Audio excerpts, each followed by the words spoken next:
South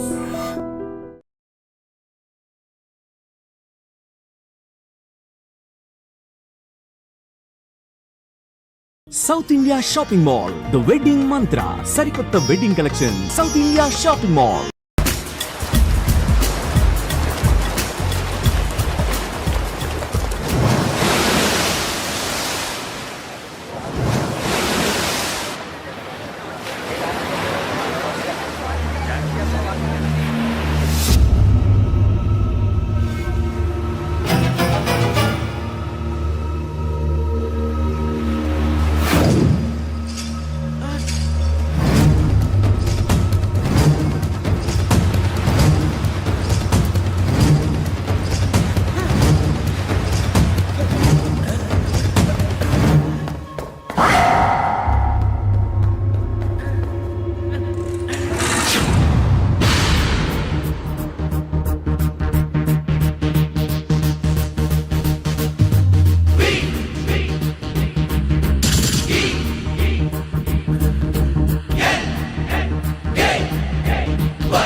మా నుంచి తప్పించుకోవటం అంత సులభం కాదు. నేను పరిగెత్తి అలసిపోయాను. ఏం కావాలి? నీ ప్రాణం అక్కర్లేదు, నీ ఆస్తి అవసరం లేదు. ఏదో అవసరానికి 2000 అప్పటిలా చంపేపోతున్నాను జీవాజీ.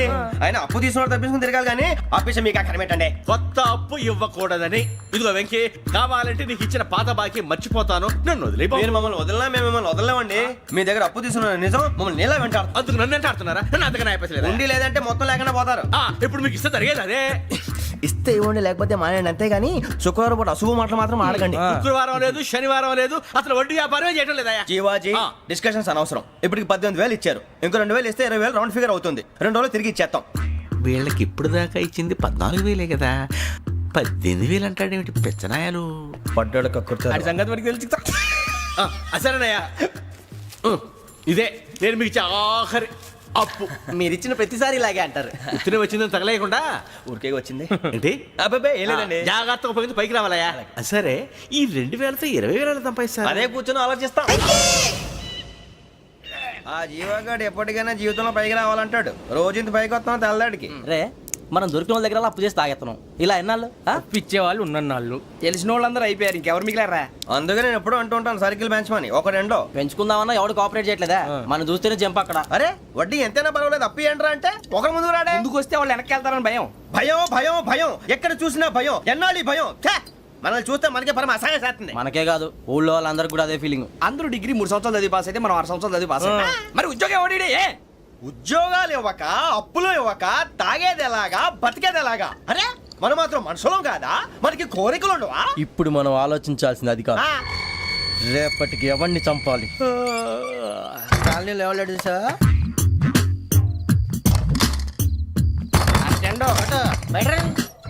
నువ్వా వెంకీ? ఏంటి వెంకీ ఈ టైంలో వచ్చా? నీతో మాడే పని ఉంది, దా చెప్తా. ఏ బాగా నిద్రొస్తుందా? సరిగానే రే, నువ్వు మమ్మల్ని చూసే తలిపేసావా? మామూలుగానే వేసాను. మామూలుగా వేసేవాడివి. మేము రావడానికి 1 నిమిషం ముందో, మేము వెళ్ళాక 1 నిమిషం తర్వాత వేయాలి కానీ బిలాల్ రాజా, నాకు నిద్ర వచ్చి పడుకుందామని తలుపేసుకున్నాను. అయినా నా ఇంటి తలుపులు నేను అడిగేసుకోవాలంటే తప్పు చేసిన కాక ఇంకా గేర్ సమాధానం చెప్తావా? మీ ఇంట్లో పెళ్లిడికి వచ్చిన ఆడపిల్లలు ఎదురున్నారు. ఇదిగో అమ్మాయిలు, మీతో ఎప్పుడైనా యథాశాలు వేసానా? విన్నారా? అడుగు తలుపులు వేసావు. అనవసరంగా గొడవ ఎందుకు? ఇక్కడి నుంచి వెళ్ళండి. గొడవ? మీ ఇంటి మీద పడి ఎప్పుడైనా గొడవ చేశానా బినిగారు? లేదు బాబు. విన్నారా? చెప్పు, మమ్మల్ని చూసి తలుపులు ఎందుకు వేసుకున్నావు? అరే మాకు అప్పించిన వాళ్ళు కూడా మమ్మల్ని చూసి ఎప్పుడు తలుపులు వేసుకోలేదు. ఏం చేయాలి? మరి నువ్వు ఎందుకు వేసుకున్నావు? బాబు టప్ అయిపోయింది, బుద్ధి తక్కువ వేసాను చాలా. అంటే మా మోకాల మీద తలుపులు వేసామని ఒప్పేసుకుంటున్నావు? ఒప్పుకుంటున్నాను. సరే ఇప్పుడు చెప్పు, మా మొఖాల మీద తలుపులు వేసేంత తప్పు మేము ఏం చేసామరా? తప్పైపోయిందని అంటున్నారు కదా, వదిలేయండి బాబు. అదే తప్పు మేము చేసి మమ్మల్ని వదిలేయమంటే మీరు వదిలేస్తారా బినిగారు? తప్పని ఒప్పుకుంటున్నాడు కదా అయ్యా.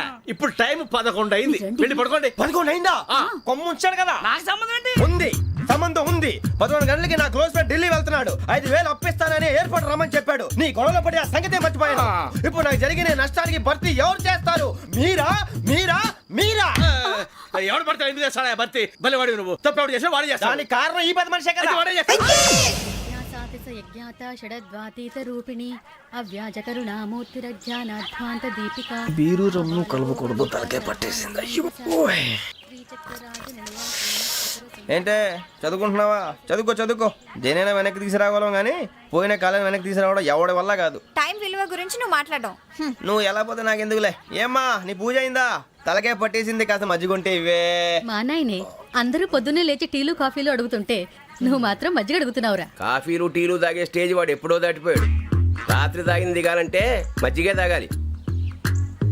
నువ్వు తల దించుకోవడం ఎందుకురా? నీలాంటి యదవనగానందుకు నేనే దించుకోవాలి తల. రాత్రి సుబ్బారావు గారి ఇంటి మీద గొడవకి వెళ్ళేవంటగా. అలా చెప్పాడు మీకు? ఏ మళ్ళీ గొడవ కెడతావా?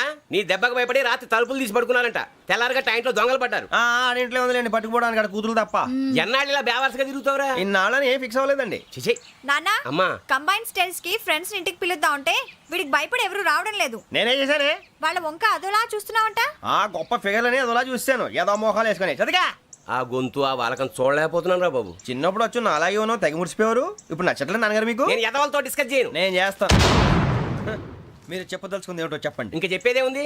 నువ్వు ఇలా గాలికి తిరుగుతుంటే నేను తిండి పెట్టలేను. నాన్నగారు ఇప్పుడు శుక్ర మహాదశి 4వ పాదంలో ఉంది. నేను ఇప్పుడు ఏం చేసినా కలిసి రాదు. శనిగారు సెంటర్ లో కాసేసి నన్నే చూస్తాడంట. వాడు అలా సైడ్ అయిపోయి నేను ఏదో ఒకటి అవుతాను కదా. మీరు కంగారు పడకండి. ఇవన్నీ ఆ జగదాంబ చౌదరి గారు చెప్పాడా? వా జేసీ గారిని గాడు గిడు అనకండి బాబు, మీకే మంచిది కాదు. అబ్బా ఊరుకోండి, ఎవరి నమ్మకాలు వాళ్ళవి. ఎరా ఇంతకీ ఆ శనిగాడు సైడ్కి ఎప్పుడు వెళ్తాడంట? నేను పోయా. నువ్వు సెంటర్ లోకి రావాలమ్మా. మరి ఆ గురువు సెంటర్ లోకి ఎప్పుడు వస్తాడంటావు? అవన్నీ మనకి తెలుస్తాయి అంటే జేసీ గారు తెలుస్తాయి. నాన్నగారు ఒక 1000 రూపాయలు ఇవ్వండి, దక్షిణ నుంచి అన్ని అడిగేసి వస్తాను. ఎదిగిన కూతురు గుండెల మీద కుంపటైతే నీలాంటి బేవార్స్ కొడుకు క్లైమోర్ మైన్స్ లాంటి వాడు చీదరిదుడా. ఆ జేసీ గారు పోయాక వీడు నేను అమ్మ నువ్వే ఫీల్ ఓకే.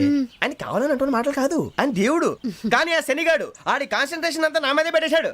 మరి ఇప్పుడు ఎలాగరా నాన్న? ఆ పని మీద డబ్బులు అడుగుతుంటే నిసుక్కుంటున్నాడు. పోనీ నువ్వేనా ఇవే? నా దగ్గర కూడా లేవురా. తెలుగు భాషలో నాకు నచ్చని ఒకే ఒక్క పదం లేదు.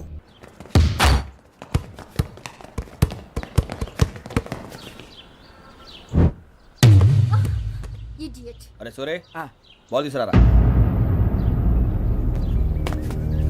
సారీ ఏదో బాలి బాస్కెట్ బాల్ మాలాంటి ఆడాలి.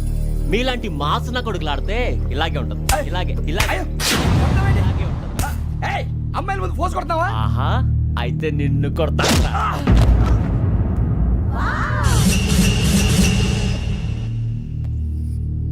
వాడు అమ్మాయిలు ఉన్నారని చూడరా ఎరా రెచ్చిపోతున్నాడు. బాస్కెట్ బాల్ మీ వాడి ఆట కానీ మీలాంటి మాసోళ్ళు ఆడే ఆట కాదు అంటున్నాడు రా. రే ఇంత ముందు 2-3 సార్లు కూడా ప్రతి విషయంలో జోక్యం చేసుకుని మన వాళ్ళు కొడుతున్నాడు రా. వాడిని ఏదో ఒకటి చేయాలరా, వాడిని వదలొద్దు.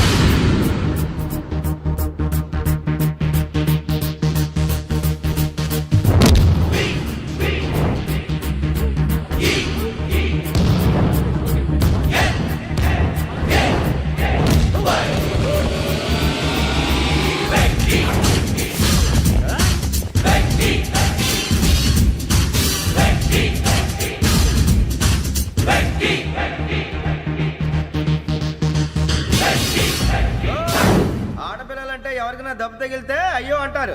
మీకేమో ఎవరైనా కొడితే కామెడీ. కొట్టిన వాళ్ళు మీ దృష్టిలో హీరోలు. ఇప్పుడు నేను పచ్చడి కొడేస్తాను. నేను హీరోని అయిపోతానా? ఏంట్రా రెచ్చిపోతున్నావు? మాకు ఛాన్స్ ఇవ్వా? అసలు వచ్చిందే నీకోసం. మా ఓటు బ్యాక్గ్రౌండ్ తెలియక ఆడమే చేసావు. ఇప్పుడు నీకు అప్పుడు అయిపోతున్నా రే. వాడి బ్యాక్గ్రౌండ్ సరే, అసలు నీ బ్యాక్గ్రౌండ్ ఏంట్రా? నాకు సెపరేట్ బ్యాక్గ్రౌండ్ అంటూ ఏం లేదురా. నేను ఎక్కడ నిలబడితే అదే నా గ్రౌండ్. అంత పుడింగువా? తెల్దా?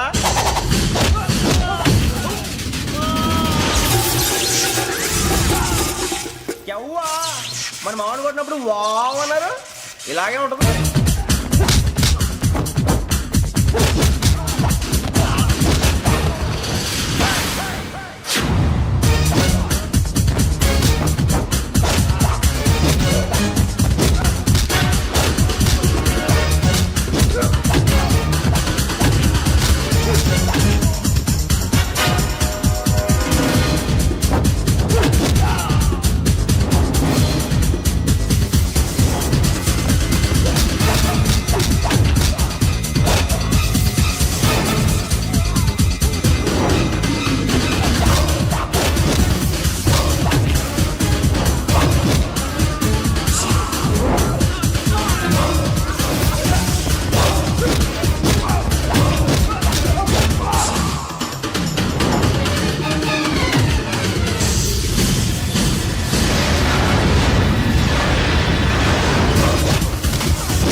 రే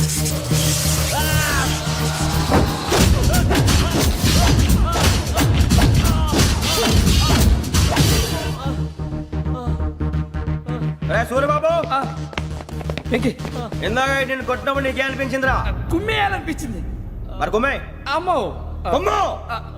రే నిన్ను అమ్మాయిని ముందు గుడ్డలు పట్టుకొని కొడతాను. అలా కొడితే ఏ తగ్గుతుందిరా ఆడికి? అసలు ఎక్సైజ్ బాడీ ఏదవుది తప్ప చెప్తాను. కొడితే మడతడిపోవాలి. మాస్తో పెట్టుకుంటే మడతడిపోద్ది. ప్రపంచంలో ప్రతి వాడు ఏదో పని చేసుకుంటున్నాడు, మనం తప్ప. మా కాంట్రాక్టర్ తో చెప్పి పని ఏదైనా ఇప్పించరా? ఎలాంటి పనులు మేము చేయం. డిగ్రీలు బిఏ. నేను ఎంఏ.